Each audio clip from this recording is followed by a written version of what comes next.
Well, thank you all for joining our webinar on how luxury service can transform your properties. Vince, should I get started, do you think, or? Yeah, we can get started. We can wait another minute. It's up to you. Give me a few seconds here. I think you could feel free to go on video if you'd like. We're going to make this more informal. If you're situated at a desk ahead. So welcome. I'm Rob Francis. I'm president and CEO of Planned Companies.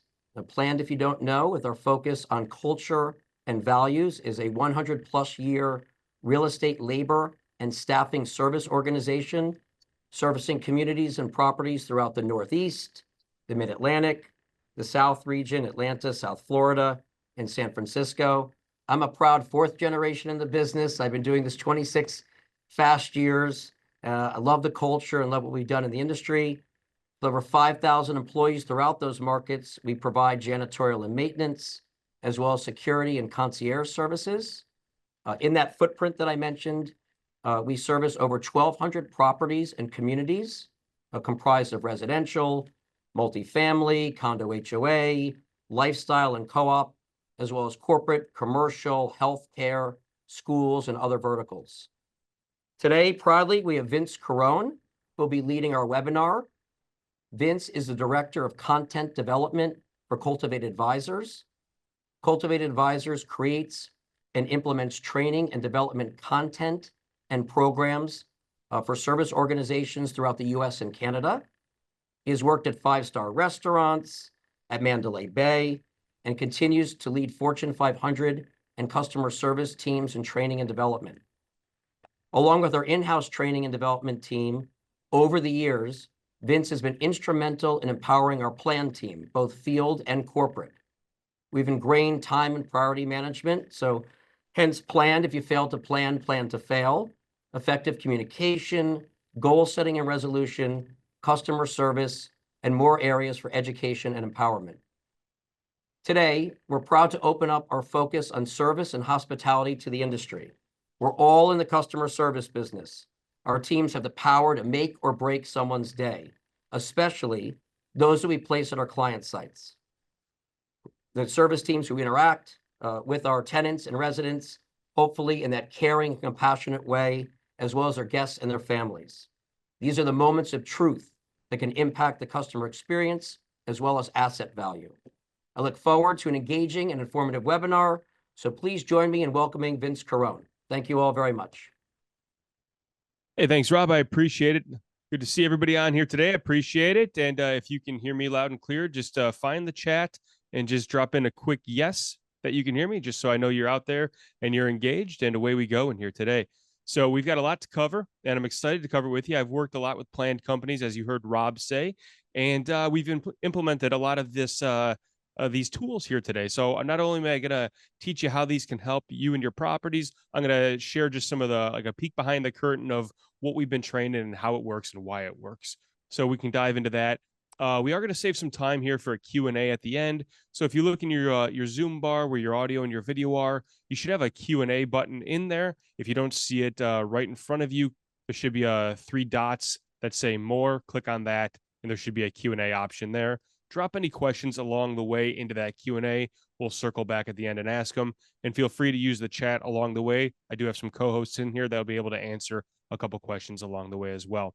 So let's dive in here. So as Rob was saying, the reason we're really here is to understand the principles of luxury service and really how do they apply to property management.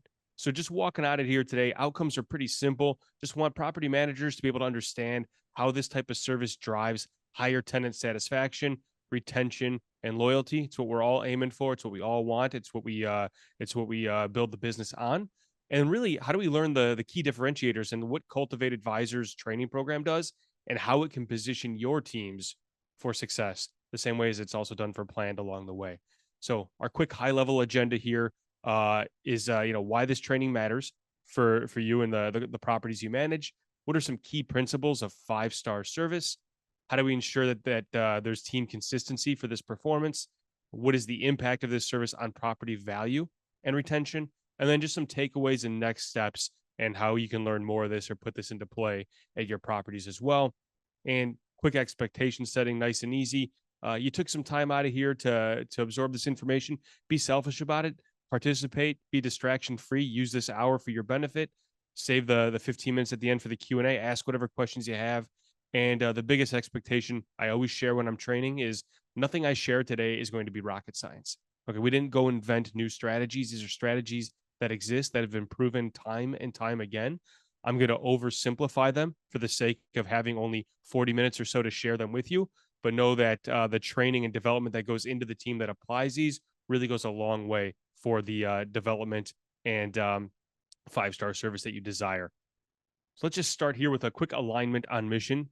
Uh, what is our mission as property managers? I like to sum it up like our mission is to manage the asset and ensure asset value.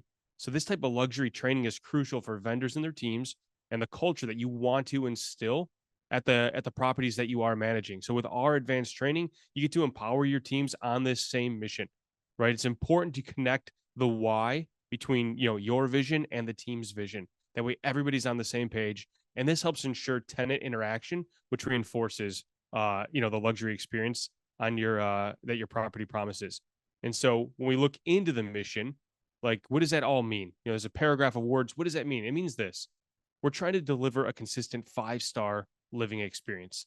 Right? It's not just a goal, but it's a commitment to every single resident every single day. Think about what that feels as a resident to know that they're in a place that has 5-star experience. What do they get to share with others when they experience that level of consistency? High level service every single time without fail. And this is such an important piece: without fail. How do you do it every time without fail? And the way you do it is by aligning on that mission that we just talked about. So we're going to dive into that here in a moment. Excellence is really the heart of it. Every resident should feel valued and respected. You want to create spaces that are beautiful and functional, of course. Residents want to be able to feel at home, but most importantly, we want them to be proud of their home, proud of the place they're at, to bring people there, to show them this is where I live. Can you believe I live here? You ever walked into a place, been like, wow, you live here? This is awesome. I wish I did. That's what we want to create, that experience every single time, and really just impeccably maintained amenities. We know that you care about that. We want to show the residents that we care about every single detail and enhance the lives of them. So the question I always start out with is, have you ever experienced 5-star service? Okay, you drop it in the chat if you have. Some people just haven't. Some people have never know what it's like to be blown away. But if you have, drop a quick yes in the chat. But I want you to think about that time if you have. Think about a time when you've experienced this exceptional service and imagine applying that feeling and that level of attention and care to your property. How could that influence tenant satisfaction? How would that elevate your property's reputation? What would that do for the places that you manage if you were able to take that experience you had and be able to dish it back out to everybody else? So just to connect the dots for you here, I'll share one of my quick experiences. Early on, when I was dating my now wife, we were going out for a nice dinner at a fancy restaurant in downtown Chicago, and this was early on, so I was still trying to impress her at every single turn. She wasn't sick of me yet like she is now, but this is very early on, so I was trying to do my best, and I didn't have time to go get flowers. I lived in the suburbs. I didn't have time to get down to the city and get ahead of it all. So I called the restaurant and I said, listen, it's a very special night for my girlfriend at the time and myself, and I'd like to maybe have a rose on the table for her there with a nice little card when she shows up to sit down. Is that something that you're able to do? And they said, not a problem. We got to the restaurant. My wife sits down. There's a rose and a card on the table, and she's looking at me like, how'd you do this? Like, would you get down here early? How'd you pull this off? And it just blew the experience away, that little extra piece. And what I found out later was that the waiter at the restaurant, like the restaurant didn't have a service where they went out and brought in flowers and cards. They didn't just go do that. They told the waiter who's gonna be waiting on our table, and that waiter specifically went out that night and bought the rose and bought the card themselves to make sure that we had an amazing experience. Now, when you hear that story, you're probably thinking two things. Like, one, wow, what a simple, easy thing to do on a date. That's a nice way to get ahead of it and earn some great points with the one you're dating. But two, more importantly, is the luxury level of service there. Now, we had an amazing meal. I could not tell you what we ate for the life of me. I cannot remember it for the life of me. But I know we had an amazing evening, because of that gesture that happened, because they paid attention to the small details and somebody who worked for them was aligned on their mission to create this luxury level of experience for one of their customers. Now imagine being able to apply that at all of your properties as well. And this is what we worked on with the staff at planned companies is this little attention to detail, going above and beyond, making sure every single person understands that mission and that value. Flip side, have you ever experienced terrible service? I don't even need you to put yes in the chat for this one because I know you have. We've all had poor experience somewhere. It doesn't have to be even at a restaurant. It could be anywhere. It could be at a store, it could be at a restaurant, it could be at a movie theater, it could be on vacation, it could be at a property, it could be at the place you live. Think of that experience. As property managers, you have the ability to mitigate so many pieces of this by just training the staff to deliver exceptional service at all times. Because a single negative interaction can tarnish your reputation anywhere, but it can tarnish your property's reputation. Luxury service makes sure that these moments are rare.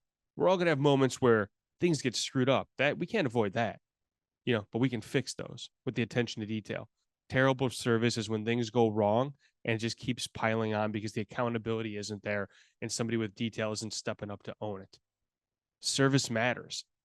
Okay. In property management, especially, service is everything. Just like in hospitality, residents expect reliability, consistency, and a personal touch. Okay. It's the same with a dentist, same with a doctor, same with property management. You probably have restaurants that you go back to that probably don't even have the best food, but you trust them. There's consistency, there's reliability, they're personable. They hit you where it counts. And you remember those moments and you will be loyal over and over and over again. Flip side, though, poor service, you remember those moments too. And you'll hold that against people forever, and people hold it against you forever. Okay. Proper training ensures that your staff make sure that you have the values and strengthening the relationships between the tenants and the staff, which reduces turnover. Poor service, just a couple quick examples, not looking up from the phone when we're talking to somebody, no personal ability, not remembering people's names, not remembering specific little things about them, not building a trust. Okay. No consistency. That also starts to ruin and deteriorate the trust. Good service retains clients, poor service reduces clients. And unfortunately, they spread the word. We don't want that. So what can you do? These are the 7 pillars that we go out and teach. I'm not going to teach them to you as much today as I'm going to introduce the concepts of how we teach it and just share the examples. But as you know, it's our job to ensure the team is trained to consistently apply these in their day-to-day interactions. And they're not just qualities of great service. They are the foundation of tenant satisfaction and retention. Okay, so let's talk about the 7 pillars here, which are proactivity, sincerity, awareness, empathy, advocacy, joy, and consistency. Okay. Simple in concept, needs to be applied over and over again to make sure they're like the back of your hand. Okay. So proactiveness, right? Proactivity in property management means we're anticipating the tenant needs before they arise, whether it's maintenance, assistance, safety concerns, making sure tenants feel secure, making sure they feel valued. Okay. The example that we like to teach, a quick, easy one, is if you see a resident struggling with groceries, you offer to assist them immediately. You don't wait for them to ask, you jump out and you do it.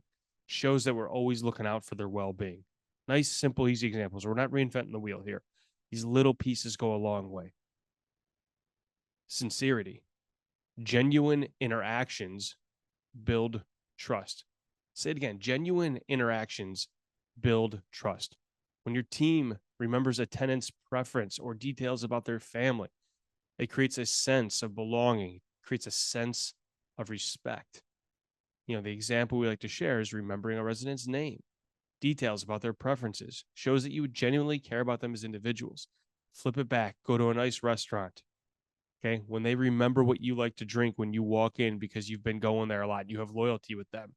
That's the stuff that keeps you going back. Okay. Being at the front desk, remembering, hey, this is so-and-so walking in. Hey, you said you were going to your granddaughter's, ballet recital recently. How did that go? Simple questions, simple remembrance shows that sincerity and genuineness, and that builds trust in relationships. Okay. And it's not just something that everybody's born with. It's not just something that we just all know to do. It takes intentionality from the staff to go out of their way to remember those details. It takes intentionality to go, hey, that's important because I know if I do that, they're going to trust me. And I know that that leads to tenant satisfaction and being able to connect those dots in the training. When we talk about alignment on the mission, how do we get the staff to care as much as we do about the tenant satisfaction, loyalty, and retention? It's by ingraining it in them over and over again and helping them understand the why behind this. Don't just ask, hey, how was it? Ask a couple follow-up questions, ask the details, be interested, smile, laugh with them, get into it. These are the moments, these are the interactions that our tenants need and desire. Imagine a tenant having a bad day. Things are going wrong upstairs. They're coming down, they're walking, going to work, they're just in a bad mood. All of a sudden, there's a positive interaction at that front desk. That staff has the ability to change the tenant's mood, to lift them up, to make them feel good, to make them feel warm, to get them a break from whatever they're experiencing on their own by building that genuine interaction, by building that trust and sincerity. Talk about awareness, being attentive, being perceptive to unspoken needs, learning tenant behaviors, learning subtle cues. An aware staff can address these minor issues before they escalate. Kind of what we were just talking about, improving tenant satisfaction. So, if a resident seems stressed, offering that kind word or a solution without them having to ask demonstrates like attentiveness, demonstrates concern, bringing that awareness to go, oh, I see there's a shift in body language, or this individual isn't as upbeat as they usually are. I'm aware of that.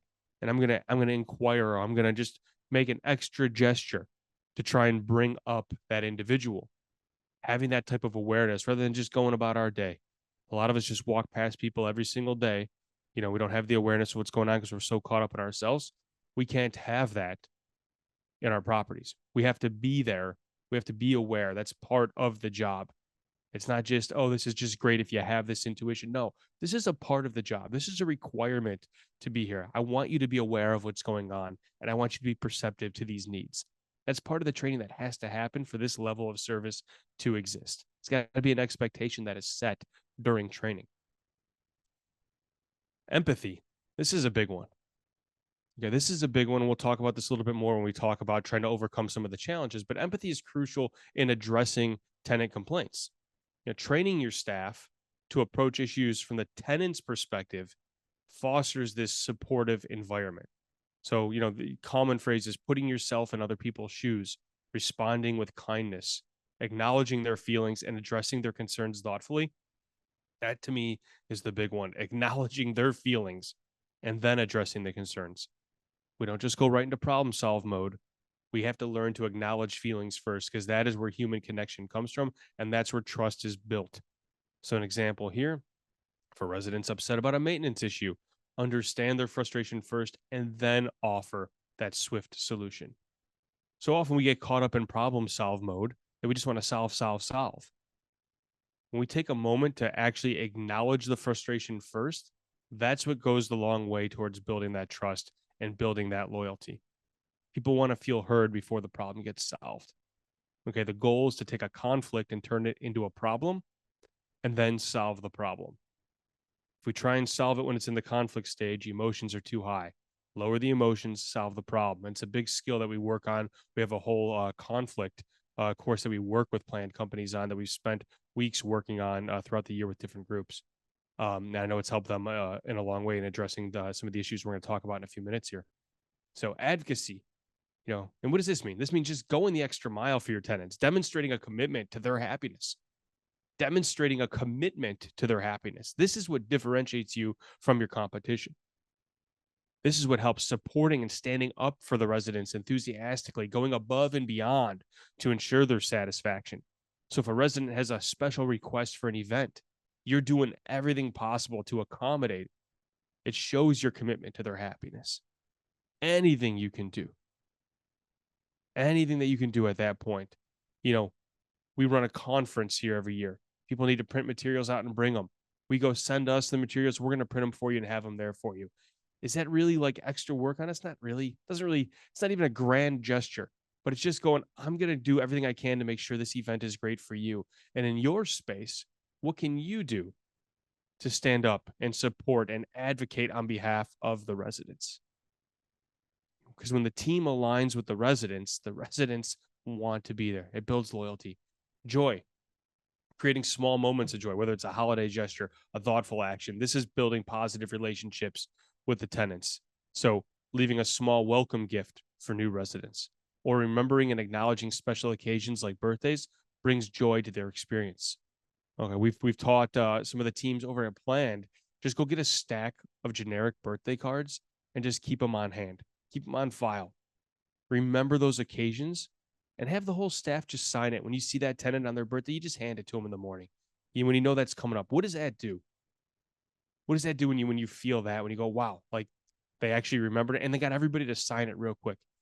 What does that cost to just go buy a stack of cards on Amazon or your local store and just stuff them away and keep a list of birthdays, quick calendar reminder to know when they're coming up, make sure everybody does it and hand that to the individual. Or, when you know something special, there's an anniversary, maybe hey, we're going out for our anniversary tonight. And you see that on the way out, pull out one of those generic cards, sign it when they come back here, just from the group. Just want to say happy anniversary. Okay. It's the rose on the table. That's what we're talking about, creating that moment. I don't remember the meal, but I remember that rose forever. And I'll go back to Gibson's in Chicago all the time because of that. Okay, there's another Gibson's that's closer to me. I go to the one in Chicago because of that specific moment. Consistency. So as a manager, it's your role to ensure that every tenant interaction across all staff members is reliable and consistent. That's your job. Okay, creating these reliable, consistent moments. So how do we have high quality service every single time and ensure that our actions are dependable and trustworthy? So this means like every service request is handled promptly. And for resident satisfaction, how do you build this reliable reputation? So as we talk about these 7 pillars, I'm curious, drop it in the chat. Here's the numbers. Which pillar do you feel? Think of one of your properties. Doesn't have to be a mall, but because there's probably different ones for different properties. But think of one of your properties, your best property. Which pillar is your team the strongest at right now out of these 7? Drop a number 1 through 7 in the chat.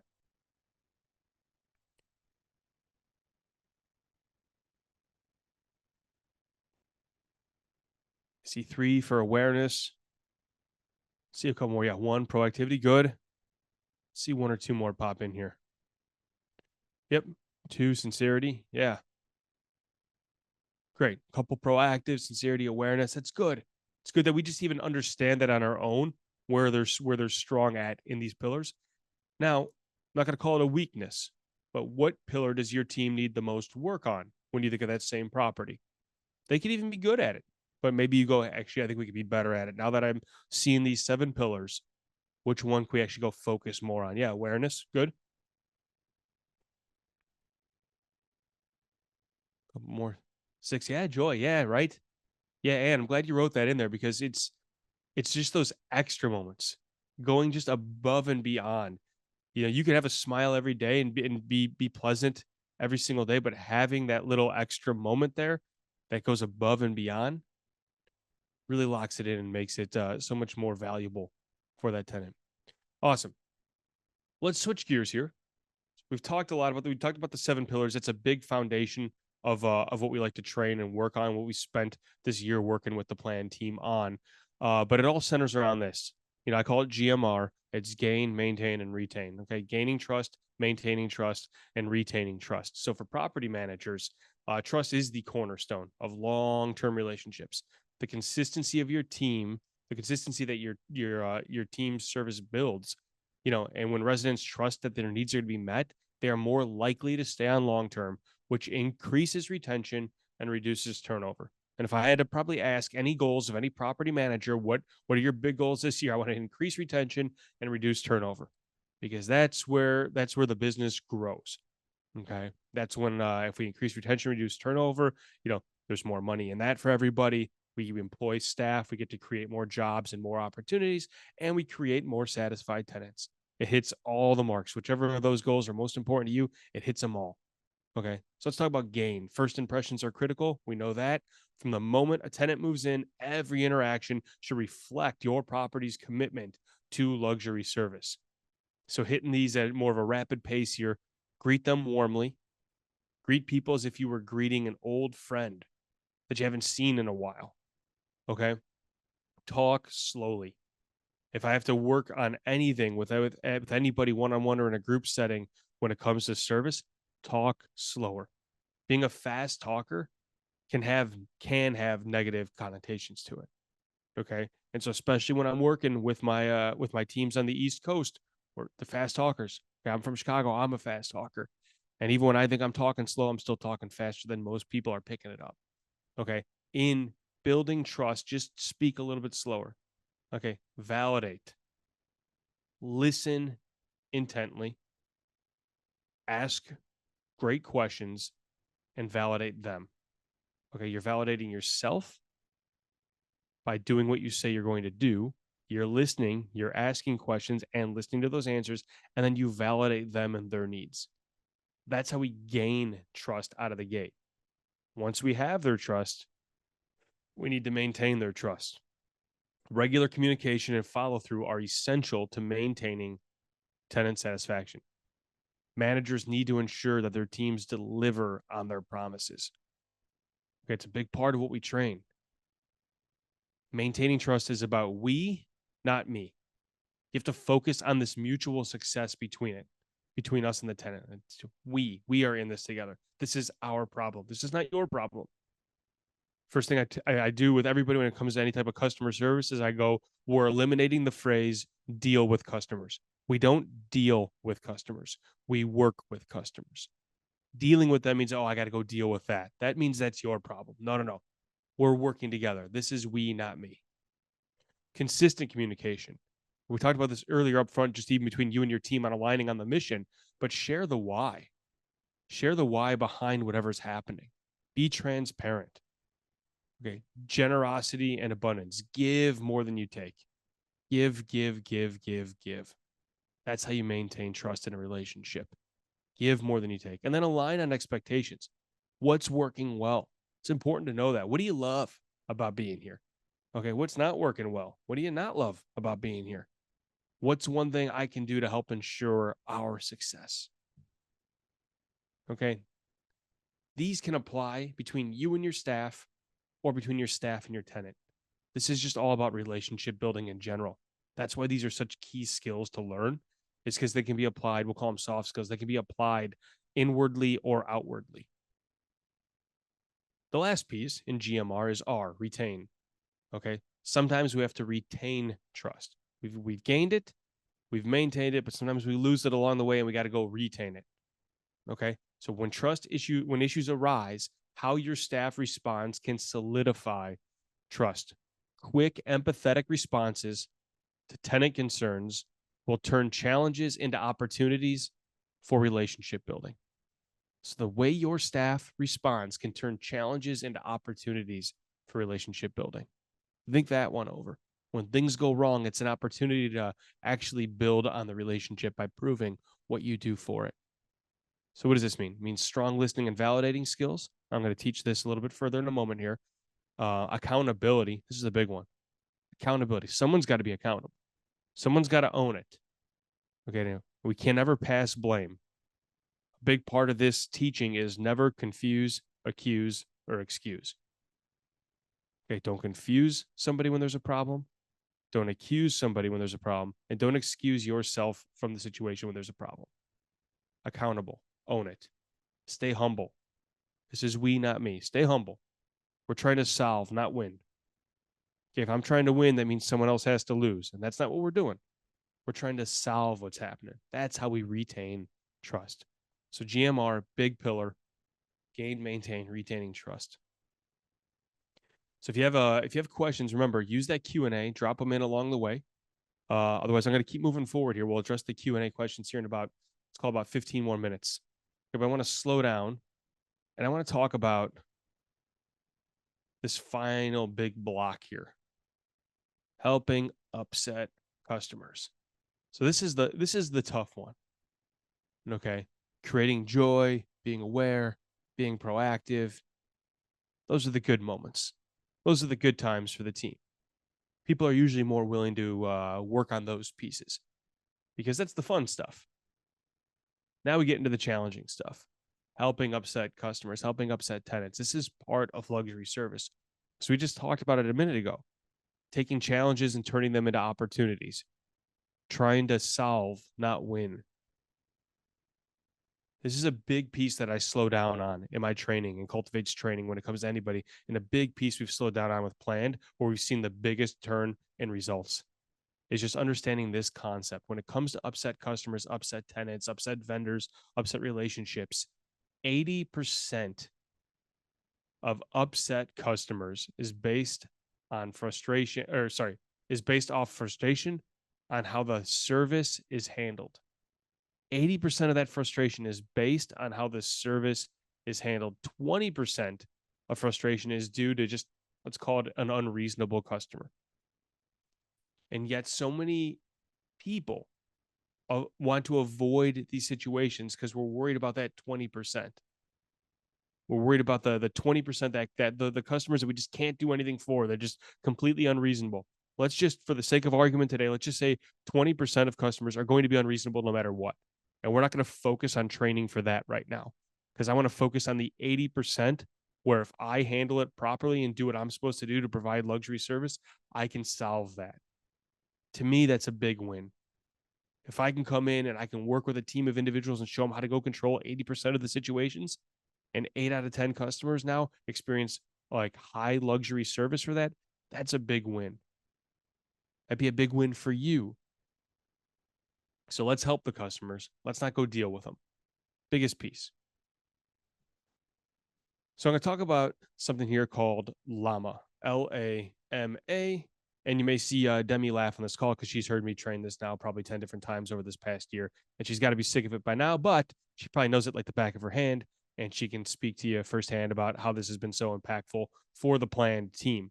It's a simple concept in theory, but to apply it requires, some repetition. Like anything else in life, the experience trumps the knowledge, right? It's one thing to know it, it's another thing to go apply it over and over and over again to where it just becomes second nature.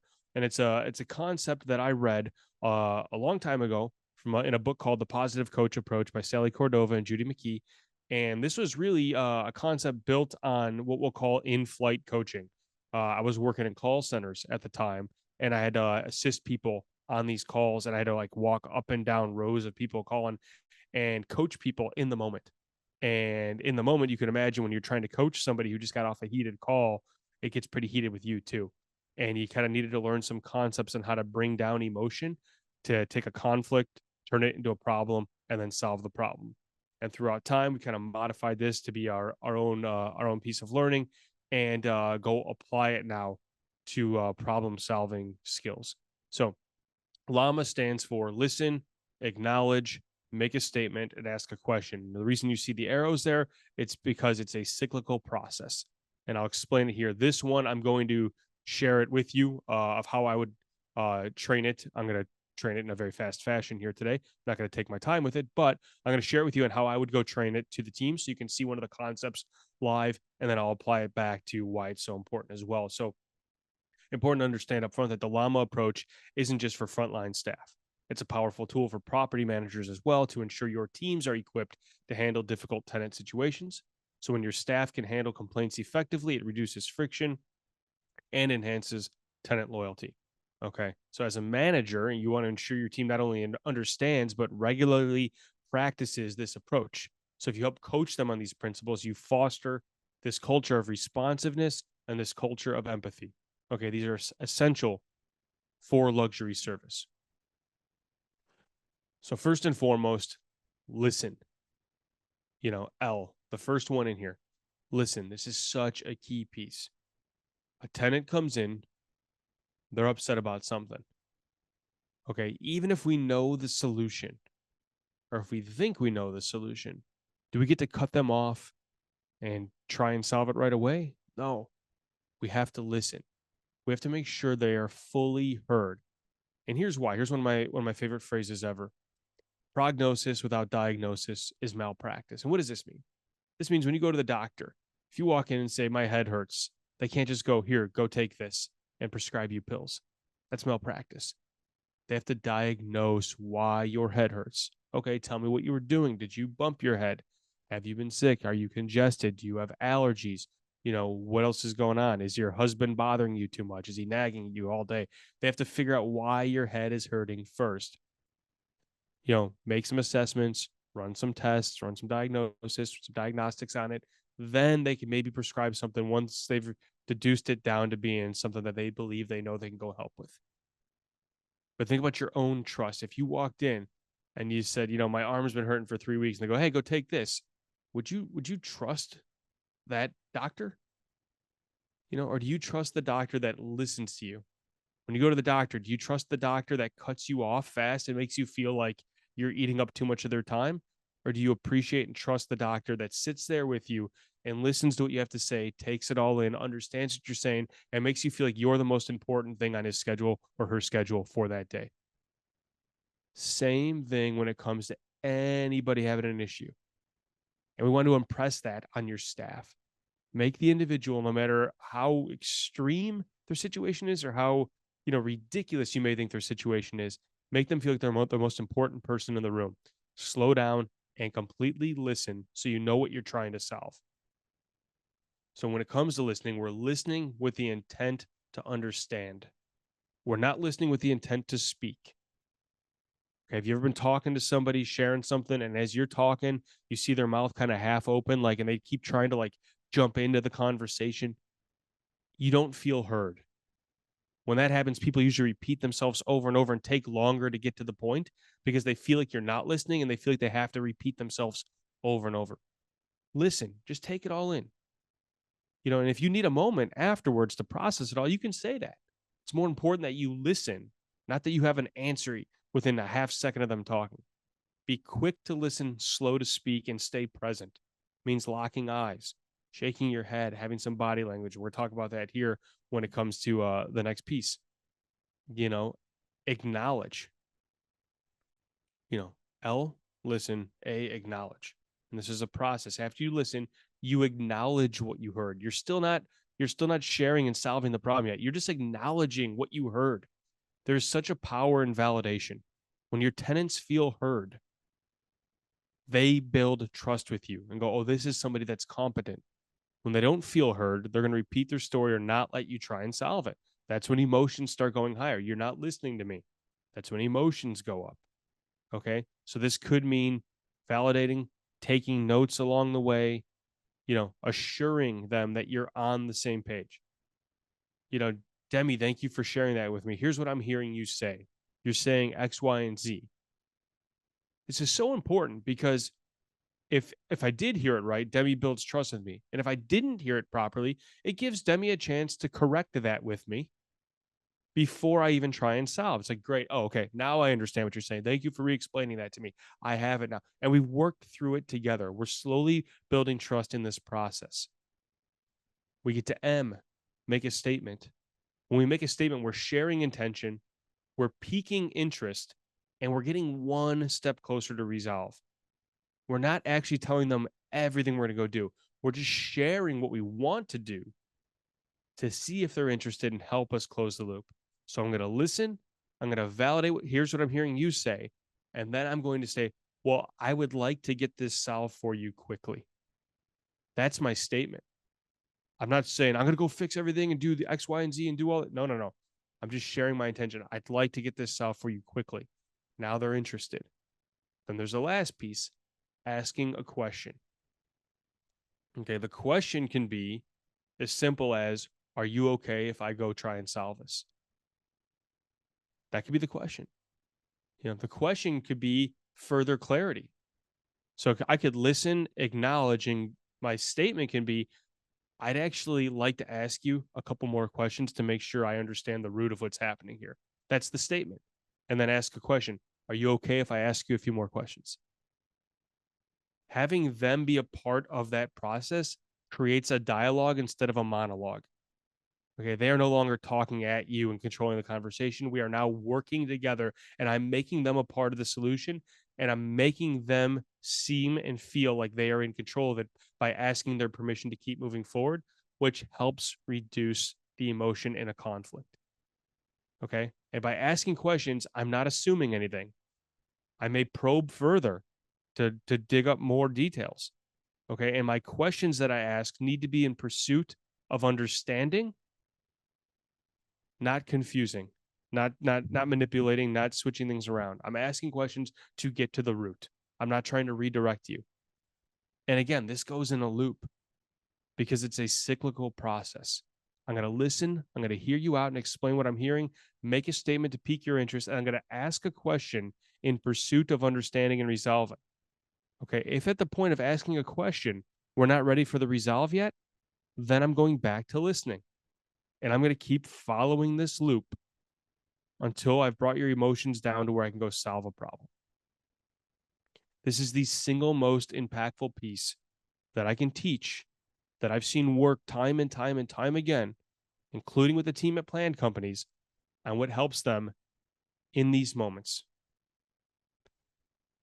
I'm going to share with you just a couple of general tips as far as these conflict situations go. I'm not going to teach these.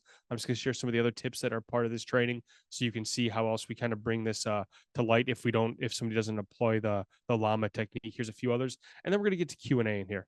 That was really the big point today. I want to share the big pillars that we talk about and how we have these 7 foundational pillars up front. Talk about how do we gain, maintain, and retain trust, and then when trust has been broken, how do we get it back by deploying some of these these skills that involve listening and conflict resolution, where we work with the customers and not deal with them. So, general tips: let them talk. It's the only way you get to. Okay. A lot of training even around this about not reacting, how to use silence to your favor, how to stay neutral in your tone, how to stay neutral in your delivery and speak in a calm manner. Being able to agree on something, like just literally finding anything to gain common ground. When somebody's upset with you and you're already butting heads, like how do we start to come together as one instead? This could even be as simple as like, I think you and I can both agree that this situation has got completely screwed up. Can we agree on that? Yeah, we can agree on that. Great. Now we're together. Yeah, I agree with you. This isn't good. That's okay. It's okay to say that because now we're on the same side. We're working together. Okay. Well, I think you and I can agree that we need to go get this fixed right away. Yeah, we do. Great. Now you're on my side, allowing me to come in and help fix it. This is where staying humble comes into play. Dropping the ego. First rule of any conflict: let go of your ego. Right out of the Frozen, let it go. Just let it go. Verbal softeners. Okay, I learned this lesson at a very young age, and I want to be able to share it with everybody. Avoid using words like always and never, especially in these heated moments. When you're trying to provide luxury service, don't use words like always or never, which sounds kind of counterproductive to what I'm telling you about consistency and reliability and always having amazing service. That's fine. But part of being accountable is knowing that sometimes there is room for error. When we use words like always and never, people start to look to defend it. Think about any conflict you've ever had. If somebody says to you, I never do that, what is your first inclination? To go prove them wrong and find a time that they did do that. Or when your kids say, oh, I always do this, you're going, nope, I can think of 4 times when you didn't do it.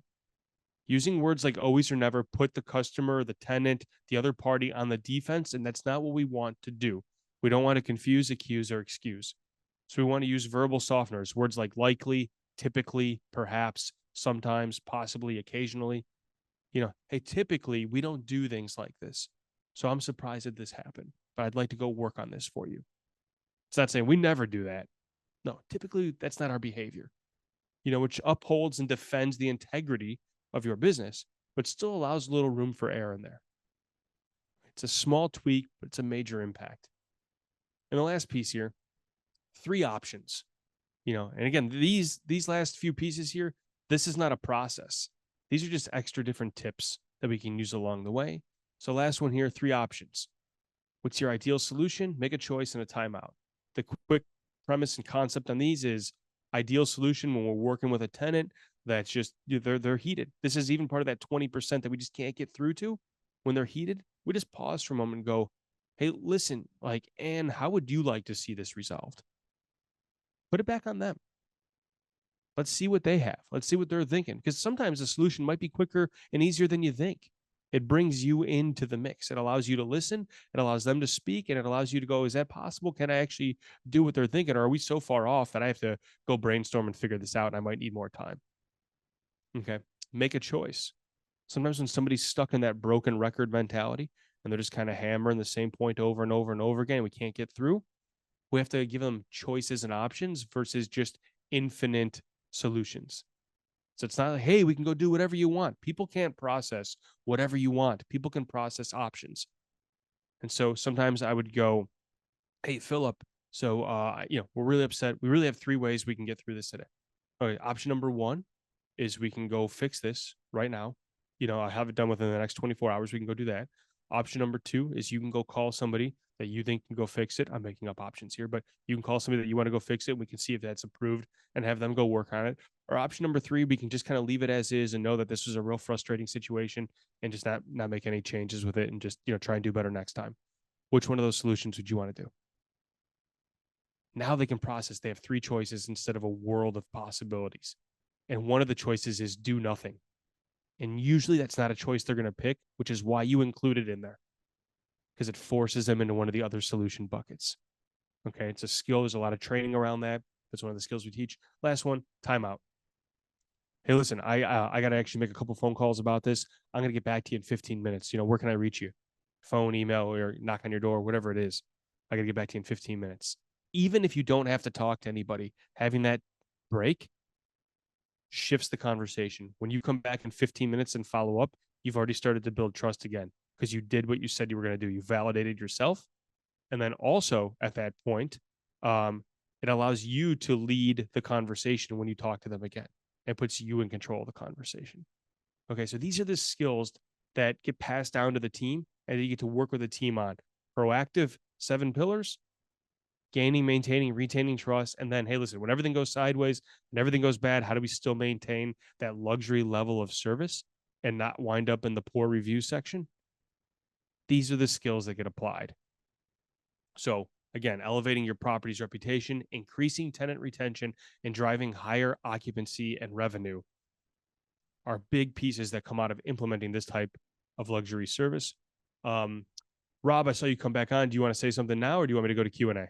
No, I just want to say great job. I know you're going to get into Q&A, but I mean, every time that you present like this, I learn so much from your examples, and it's good reinforcement. But yeah, I felt like just jumping on toward the end to make sure we get to Q&A, and if the team's filtering some additional ones. But Vince, awesome job. But no, I didn't mean to interrupt. I just jumped on for what? Just took the video off, so I didn't want to ruin the flow. No, not a problem at all. We can, for those that are listening, we could drop it in the Q&A, or you can just drop it in the chat at this point. Either one works. Happy to answer any questions you have. And if I can't answer on the spot, we'll make sure we get you an answer in a follow-up email as well.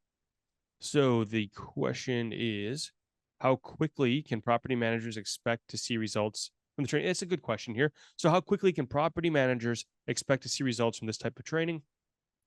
The easy answer here is, results do vary depending on the property's current service standards and the team's engagement with the training, right? So we have to kind of come in and go, where are we at today? And then where do we want to get to? And, are we looking to go from like 0 to 100? Are we looking to take this in incremental stages, 0 to 20, 20 to 40, and so on? But, many property managers see noticeable improvements in tenant feedback and team performance, usually within a few months of implementation. Now, it's important to note that like our training is designed for easy adoption. It's got these practical tools like I just showed you. So we focus on quick wins like improving like response times or personalizing interactions. A couple of things we can go put in place right away. So you should see some measurable results very quickly.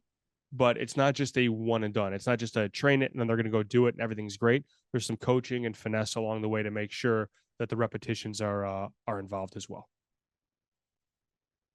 Good question. Any other questions?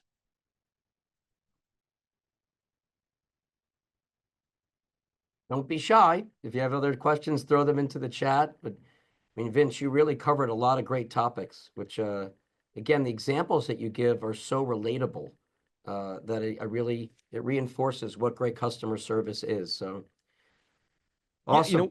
one of the I'll throw one out there. One one other one that I usually get is like what makes this type of training like different from other training that's out there.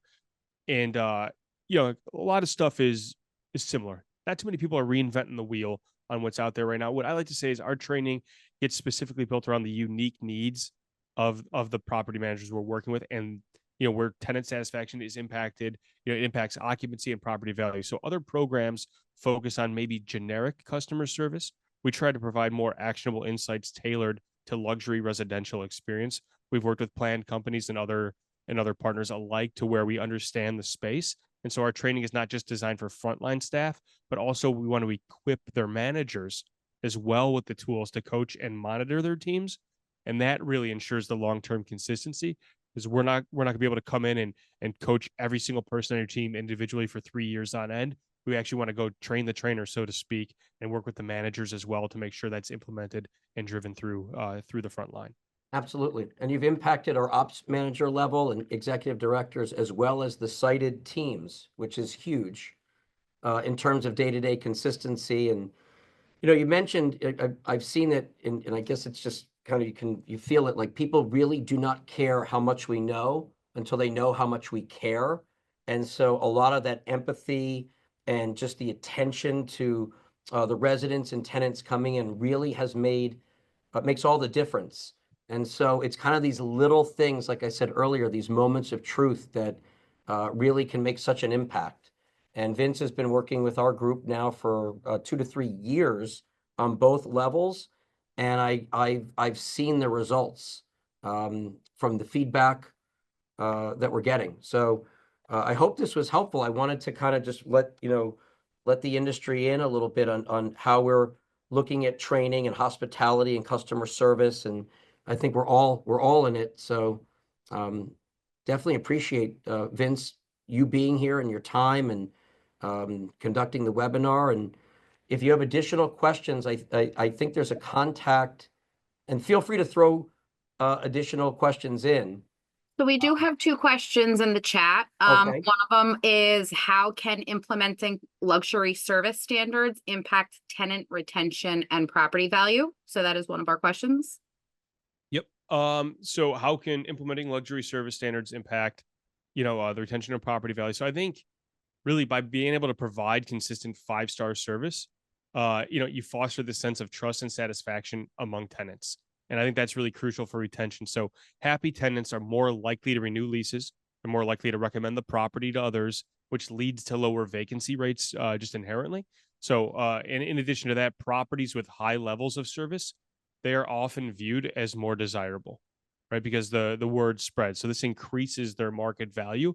It becomes impactful to the overall, let's call it, enterprise value of the property as well. It becomes part of an asset that they have. So studies have really shown luxury service is a differentiator in competitive markets.